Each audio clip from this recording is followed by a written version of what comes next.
nova ordem agora vos dou, que também vos ameis uns aos outros, como eu vos amei, diz o Senhor.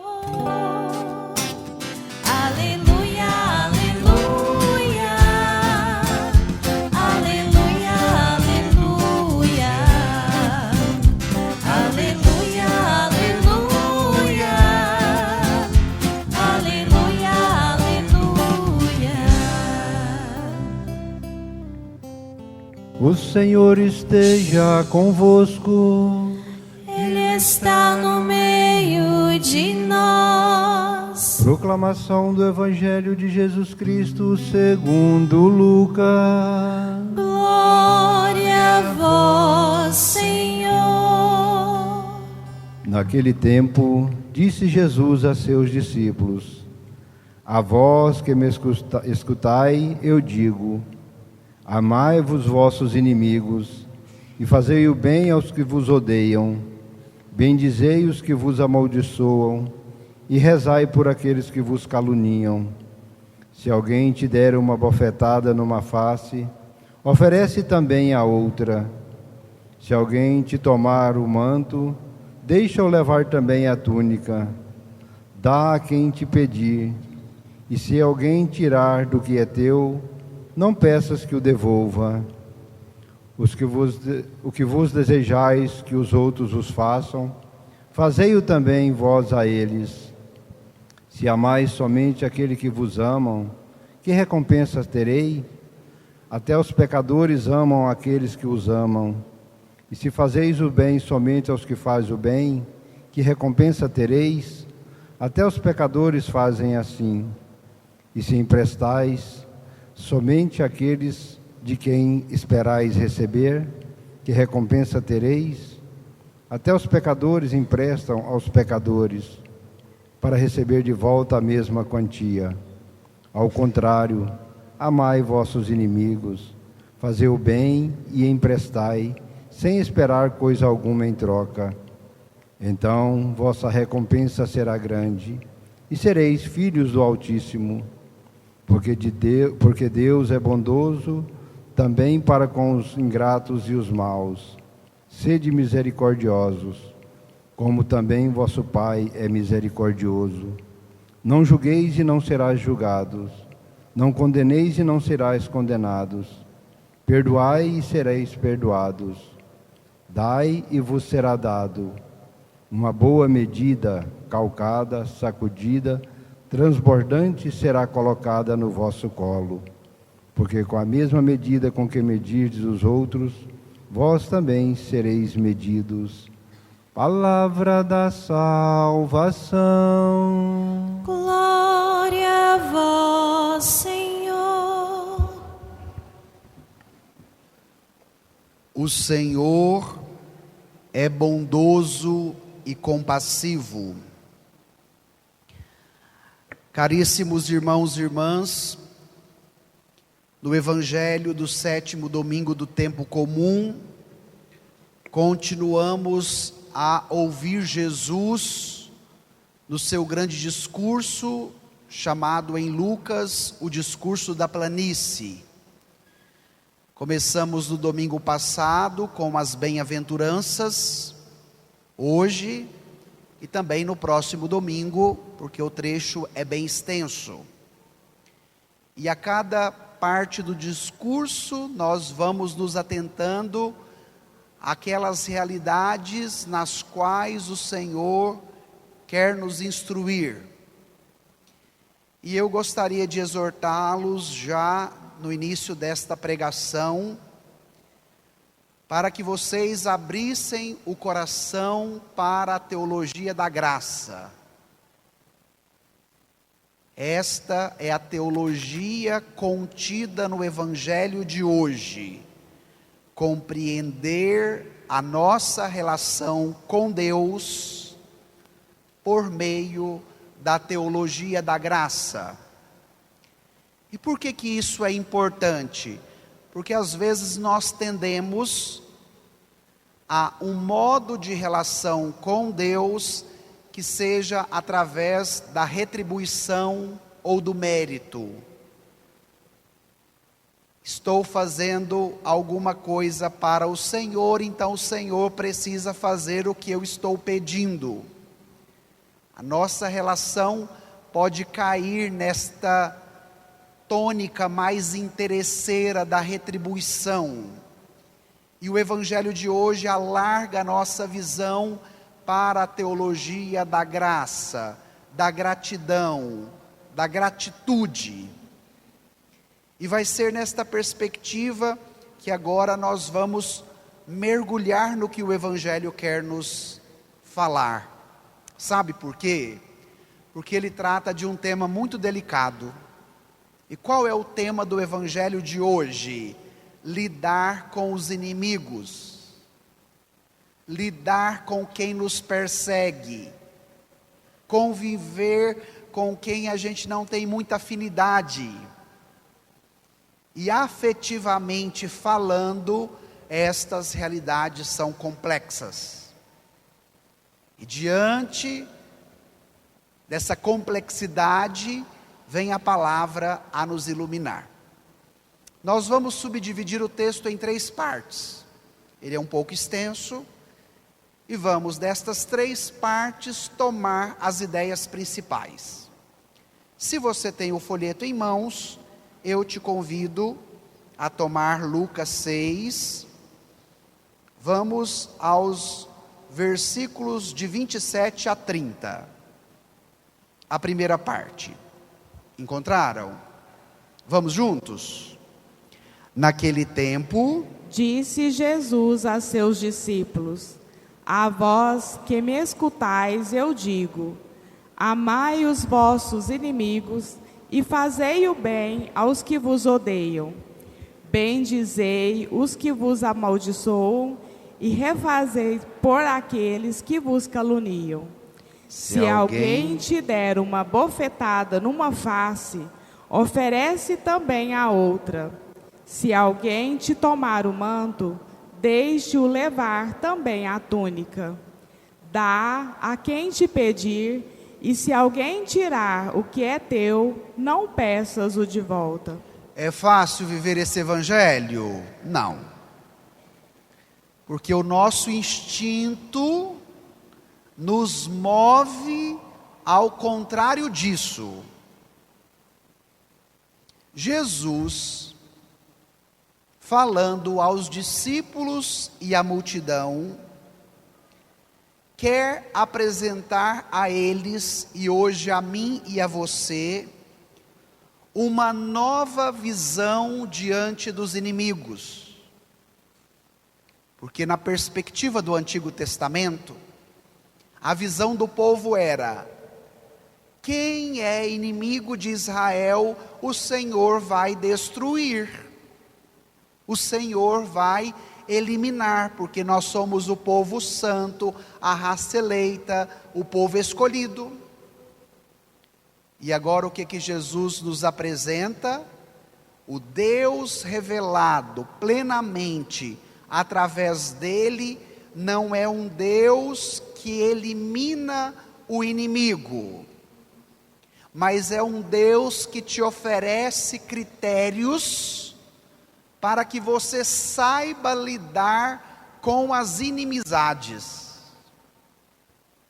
E esta chave de leitura precisa cair no nosso coração, porque ao longo da nossa vida, cada qual pode fazer também o seu exame de consciência, quais foram as suas inimizades, quais foram as situações interpessoais conflitivas, seja na família, no trabalho, na comunidade, na vizinhança.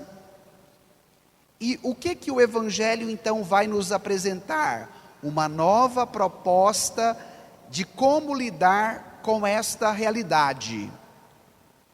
Jesus não nos garante que nós não teremos inimigos, como muitas vezes os discursos que querem afagar a nossa dimensão psicológica nos convence. Jesus não nos garante que quem segui-lo não terá perseguição, não terá inimigo. Pelo contrário, Ele vai nos oferecer uma nova ferramenta, porque diante da inimizade, não deverá ser esta situação que vai decidir o que sai de você.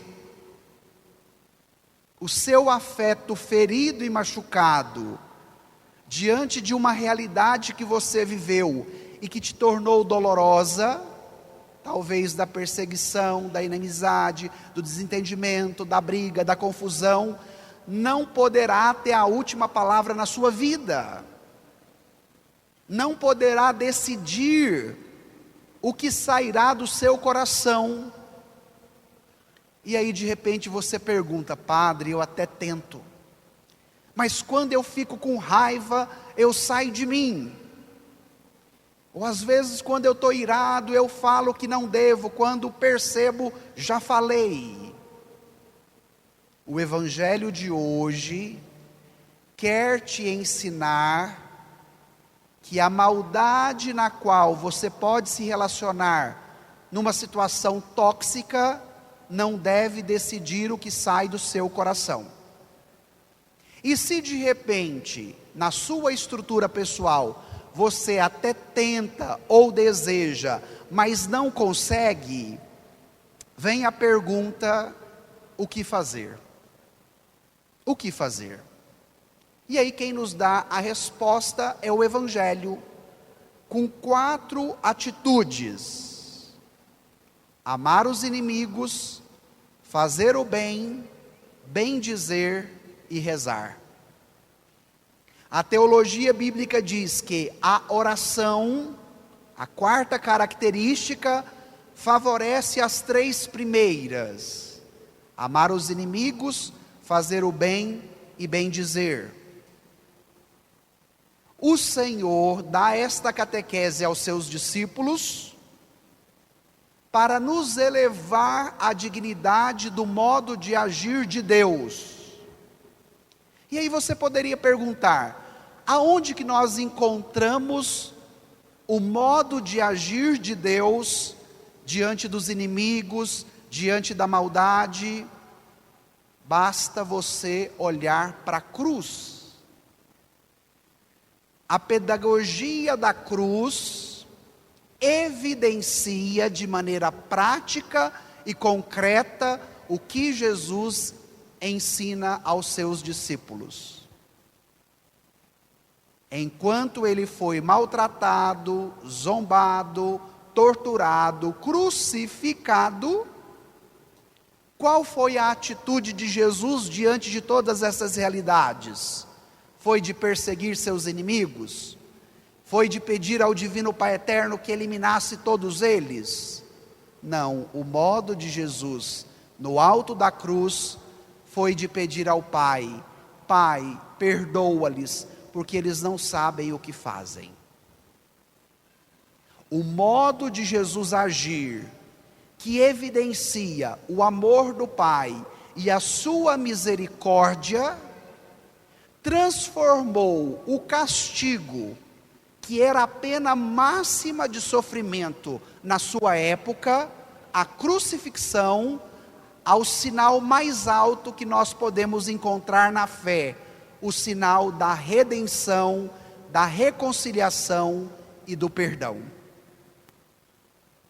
E na nossa vida, nós devemos ter uma atenção especial à palavra de Jesus, e não mais nos tornar reféns dos sentimentos maldosos e daqueles ímpetos interiores que muitas vezes nos governam e decidem o que eu devo fazer. Preste atenção nesta indicação prática para a sua semana.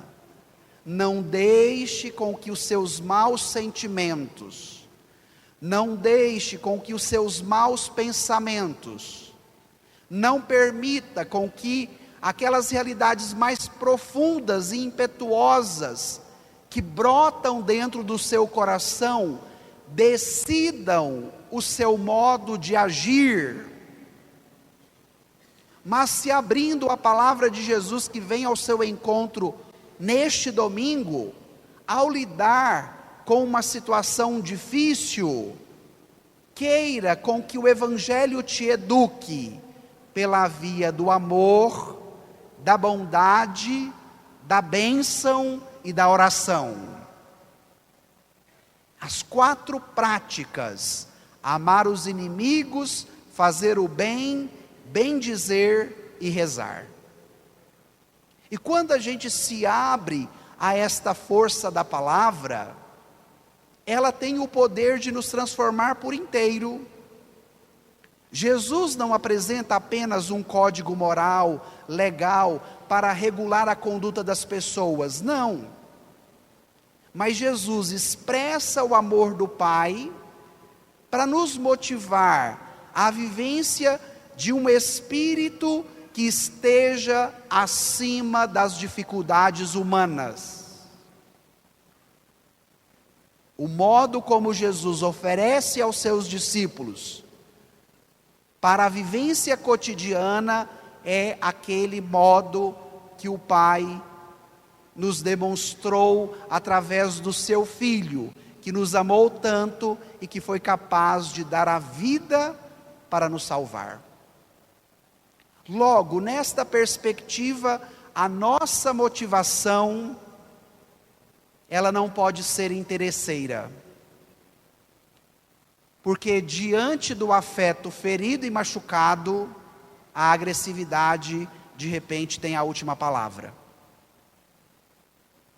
Se a perspectiva que o cristão se propõe a viver é a perspectiva do amor, o exemplo que nós temos no Evangelho, de um Deus que é Pai, que se revela através do seu Filho, e que por meio dele nos devolve a nossa imagem original pela perspectiva do amor, isso vai mudar o nosso comportamento e o nosso modo de sentir diante da inimizade, do desentendimento, da briga ou da confusão. Pela oração ofertada a Deus, pela oração que você faz oferecendo o seu ofensor, não mais olhando só para a ofensa, mas para uma perspectiva que esteja acima da ofensa. E o nosso olhar é um tanto quanto míope. Quando eu fico com raiva, padre, eu fico cego. Às vezes as pessoas dizem assim, não é? Eu fico cego de raiva. E o Evangelho agora quer te dar uma nova visão, onde você seja capaz de olhar acima da ofensa. Um olhar no qual você seja capaz de olhar acima daquele que te ofendeu.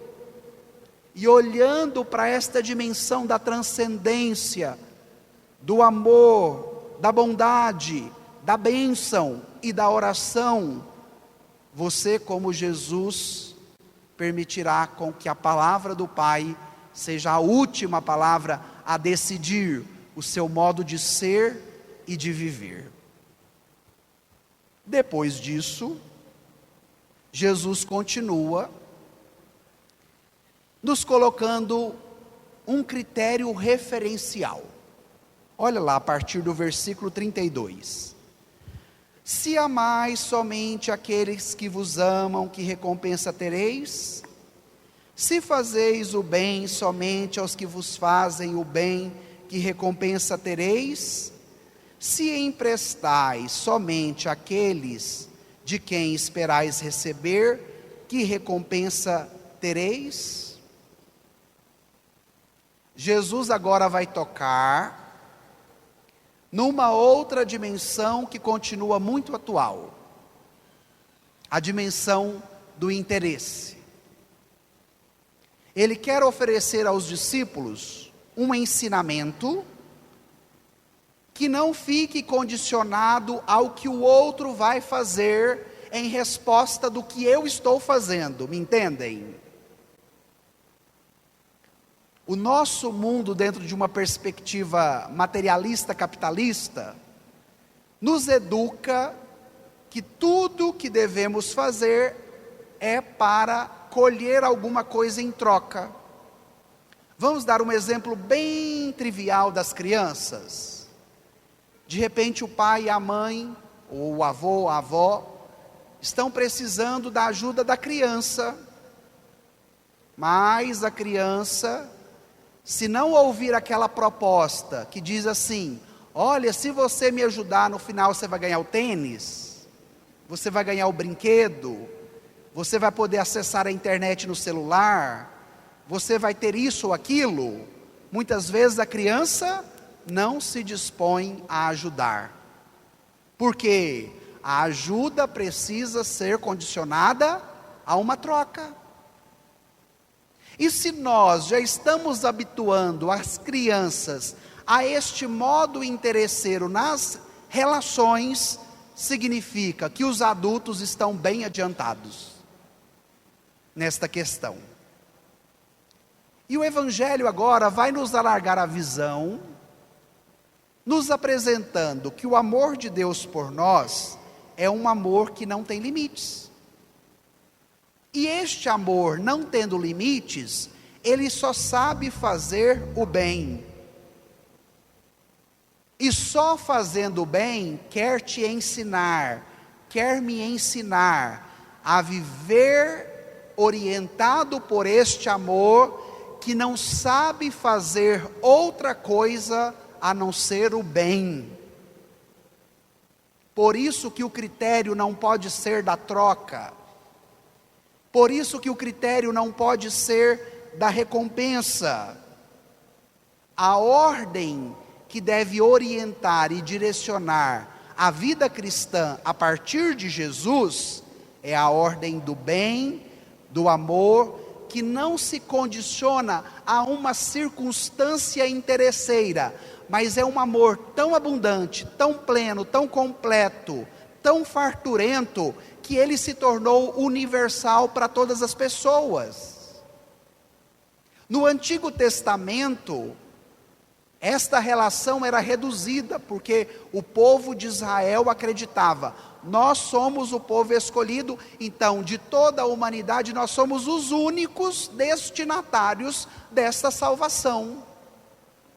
E agora, o amor de Jesus derramado na cruz, que materializa o amor do Pai, foi tão abundante que não se reduziu a um povo, a uma raça, a um contexto histórico geográfico, mas este amor é tão abundante e farturento que ele alcançou a humanidade inteira. Meu irmão, minha irmã, não queira uma vida onde você passe pela vida dos outros, nas relações estabelecidas ao longo da sua história, apenas pelo interesse de alguma coisa que você quer alcançar naquela relação. Mas se abrindo a graça do Evangelho, que hoje é palavra de vida para a sua vida, se abra a esta bondade, a esta abundância, a esta universalidade que também já te alcançou pela graça do seu batismo. Não se contente com uma vida mesquinha, miserável, reduzida. O nosso Deus é um Deus farturento, é um Deus abundante. E quando nós experimentamos a abundância de Deus, não tem como ser miserável, porque a abundância de Deus também nos faz abundantes. E o nosso mundo hoje está precisando de sair da miséria relacional, na qual ele tem se encontrado sempre num viés de interesse, de conquista, de querer tirar algo em troca a seu favor, para a dimensão da bondade, da gratuidade, da abundância, da generosidade. Vamos dar um exemplo concreto do nosso passado recente. Pode ser que vocês também já experimentaram isso. Eu experimentei muito na minha família quando eu era criança. Ia visitar os familiares, os tios que moravam na roça. Pensa naquele tanto de comida que se fazia na hora do almoço. Depois, na hora de ir embora, ainda levava uma matulinha da comida para jantar no outro dia, ou do biscoito para tomar café no outro dia. Chegava esse período de fazer pamonha, era aquela pamonhada, todo mundo comia, ainda levava a pamonha para comer a semana inteira. Nós já experimentamos esta abundância. E agora, como é que nós estamos vivendo? A gente já não quer mais receber nem visita em casa? Às vezes a gente nem está gostando mais de visitar os outros. Sabe qual é a carência dos idosos quando eu vou fazer as visitas? A solidão. Porque ficam muito sozinhos, não recebem a visita nem dos parentes. O nosso modo interesseiro está nos privando da abundância. Esta perspectiva de troca, do lucro, que sempre precisa ter alguma coisa no final, está nos privando do que hoje o Evangelho quer te possibilitar, inclusive quando você passa pela inimizade, pela confusão, pelo desentendimento. Há uma nova medida que te é oferecida. Vamos agora no final do texto. Pegue aí os versículos 35 ao 37. Vamos juntos? Ao contrário, amai os vossos inimigos, fazei o bem e emprestai sem esperar coisa alguma em troca. Então a vossa recompensa será grande, e sereis filho do Altíssimo, porque Deus é bondoso também para com os ingratos e os maus. Sede misericordiosos, como também o vosso Pai é misericordioso. Não julgueis e não sereis julgados. Não condeneis e não sereis condenados. Perdoai e sereis perdoados. Padre, se o Evangelho me provoca a um modo de relação onde eu não devo esperar a recompensa pelo outro, que tipo de recompensa esse modo de viver me oferece? Aí o próprio texto te responde: a vossa recompensa será grande, sereis filhos do Altíssimo. Quando nós alargamos a visão na relação cotidiana, onde o que eu faço ao outro não é esperando o retorno dele, diante daquilo que ele fez ou do que ele fará por mim, mas se eu estou fazendo porque o amor de Deus por primeiro me alcançou, porque este Deus, sendo bondoso, me oferece também a sua bondade, isso me alargará de tal modo que eu não me contentarei na recompensa do outro, porque ela será pequena.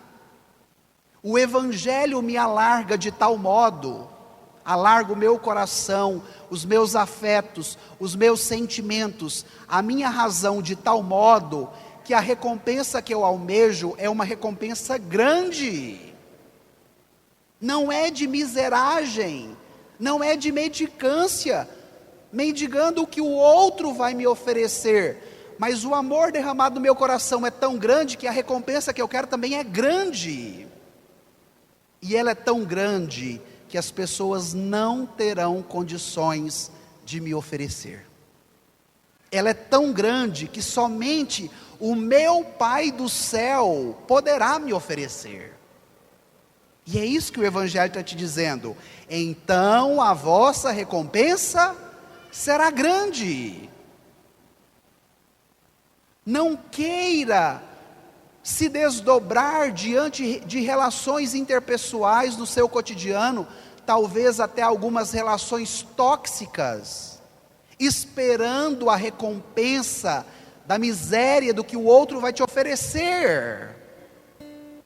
Mas alargue o seu modo de viver, o seu modo de crer, o seu modo de relacionar. E entenda que o que você almeja pela via do amor, da graça e da bondade é tão grande que somente o Senhor pode te oferecer. E isso gera um movimento de conversão em nós. E aí Jesus nos apresenta como este Deus é misericordioso e este Deus é bondoso. Sede bem-aventurados os misericordiosos, porque eles alcançarão misericórdia. Sabe qual é o significado da palavra misericórdia? Cordes vem do latim coração.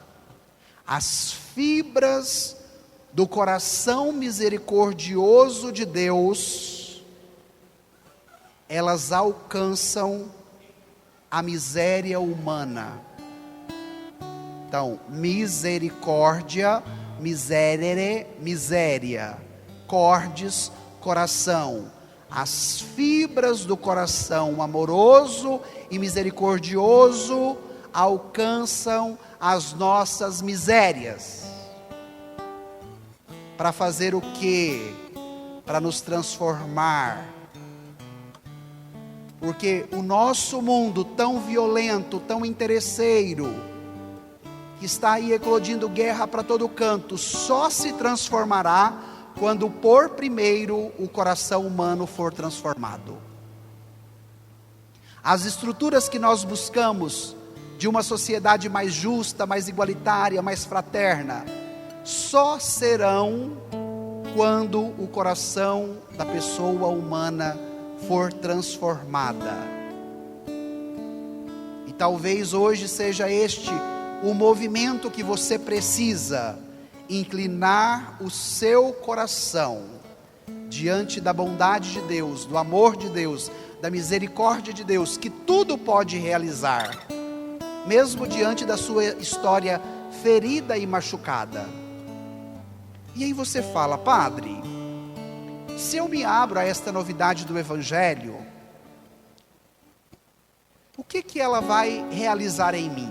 Vamos ao último versículo, para a gente fechar a nossa meditação. Tome aí versículo 38, leia com bastante atenção.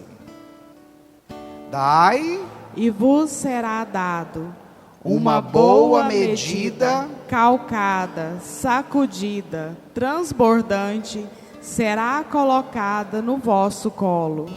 Porque com a mesma medida com que medirdes os outros, vós também sereis medidos. Existe uma nova medida para a sua vida. E qual é esta medida? A medida da misericórdia, a medida do amor, a medida da bondade. E esta medida é tão grande, ela é tão grande, que ela chega a ser transbordante, e ela será colocada no vosso colo. Sabe por quê? Porque esta é a medida de Deus. Todas as vezes que você querer medir as outras pessoas pela sua medida, todas as vezes que você quiser se medir pelas desavenças, pelo afeto ferido e machucado, pelos problemas que você enfrentou na relação, olhe para a cruz e se convença da medida de Deus. Uma medida que não tem fim. Uma medida que não tem limite, porque ela é transbordante. Santo Agostinho vai dizer: a medida do amor é amar sem medida. E foi deste modo que o Senhor nos amou no alto da cruz. Não queira uma vida mesquinha e miserável, onde você viva apenas pelo limite da troca, da recompensa, do que o outro vai te oferecer, mas queira uma vida grande, abundante, plena, com esta nova medida que te será transbordante e que o Senhor colocará no seu colo. Porque a medida do amor é amar sem medida. E agora nós vamos pedir esta graça de uma nova medida para a nossa vida. Você agora pode deixar o seu folheto de lado, sente-se de uma maneira mais confortável aí no seu banco. Se te ajuda a rezar por um instante, feche os seus olhos, incline a sua cabeça e se pergunte: qual é a medida na qual você está medindo a sua vida? Qual é a medida que você usa para medir as relações com as pessoas com quem você convive a cada dia? Peça ao Senhor: eu quero a tua medida. Eu quero a medida de Deus, a medida do amor, a medida da bondade, a medida da gratuidade, da misericórdia. Bem-aventurados os misericordiosos, porque eles alcançarão misericórdia. Peça com fé e o Senhor te dará. Perdoai-nos, ó Pai, as nossas ofensas, como nós perdoamos a quem nos ofendeu. Se eu não perdoar o meu irmão, o Senhor não me dá o seu perdão. Eu não julgo para não ser julgado, perdoando que serei perdoado. Ajudai-me, Senhor, a perdoar e livrar-me de julgar e condenar. Vou ficar sempre unido em comunhão ao Senhor e também ao meu irmão. Perdoai-nos, ó Pai, as nossas ofensas, como nós perdoamos a quem